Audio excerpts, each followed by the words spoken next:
ඔයා අපේ අම්මට බයේ දුවගෙන ගිහිල්ලා කොහෙද ගුණි කියලා මතකයිද? මතකයි.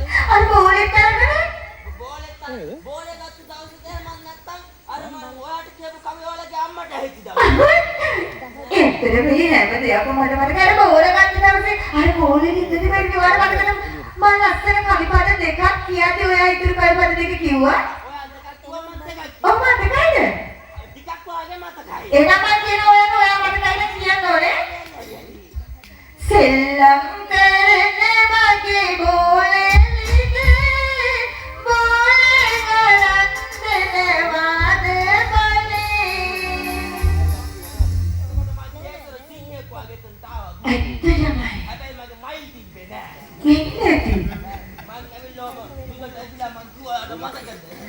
mana කියන්නේ?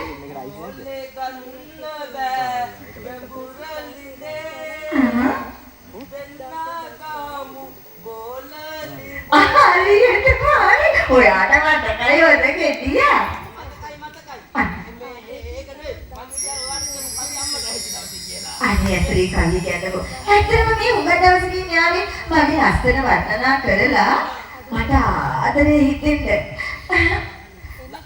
ලස්සන වදන් දාලා ලස්සන කවියක් කියන්න ඕනේ. ලස්සන වදන් දාලා ලස්සන කවියක්. ඔව්. මේ සඳ බලන්න බෑ මට ඔබේ මුහුණ මතකින් වෙනවා. ඇත්තටම සිසිරයක් කිව්වා. කියන්නකෝ. නේ එහෙම කිව්වා. කියන්න. දරු දකින්න බෑ මට ඔබේ දෙනෙත මතක් වෙනවා. මල තිබෙන්න බෑ මට ඔබේ සුවඳ මතක් වෙනවා. තැඹිලි බොන්න බෑ මට ඔබේ. මොකද? මොකවත් මතක් වෙන්නේ මොකද මතක් වෙන්නේ තැඹිලි බොන්න බැරි? මොකවත්ම මතක් වෙන්නේ නෑ. ඉතින් බීලා දාන්න තිබුණානේ. තැඹිලි දීලා බලන්න. ඔව් බීලා දාන්න තිබුණානේ. මතක් වෙන්නේ මොනවද? තැඹිලි බොන්න දෙන්න. එහෙනම් තව එකක් කියන්නකෝ. තව එකක්. මේක දෙච්චර ආදරේ හිතුනේ මට. අද ගෑනිට මේ ගොළු දුකක් ඇදලා තියෙන්නේ. ලස්සන එකක් කියන්න ඕනේ උන්ද? ලස්සන එකක්. පලකදි ඉඳන් හැඩකාරයි මගේ කෙල්ල. දෙපෙවිවා නේ? නෑ තොපේ අම්මා. මොකද? ඕනට වල්ලම් කැටරෙතිද? හරි කියන්නේ. ඇවිදින විටදි සෙලවෙනවා ඇගේ තොල්ල. අනේ.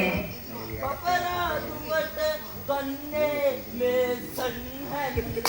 එතකොට ඔබ මේ සන්හැඳ මම මට්ටම් පොල්ල. දෙයනේ පේසනේ මේ මට කොලේ කොහොමද අසලා තියෙනවලු? හැඳ කොරයි පොල්ල නැත්නම්. කිව්වා එපා කරපු කතාවක්. ඒ බලන්නකෝ. හැන්දෙන් ගහගෙන යනවා පොල්ලෙන් කපාගෙන. ඔය කිව්වේ මේ ඒක නෙවෙයි. එහෙනම් ළමයි ටික නාන්න ගියා. නාන්න ගියා. හැත්තෙනම උන් අතර දිනාවෝ දන්නවනේ ඉතින්. ඔව් මේ ළමයි එන්න කලින් ඉතින් අපි දෙන්න එකක් කියමුද? කැරකිලා හිටින්න. රැකිලා හිටින්න ගත්තා. ඇත්තටම. එහෙනම් මේ ඔයාද පිරිමියා මේකද මන්ද ඔයා? මම එහෙනම්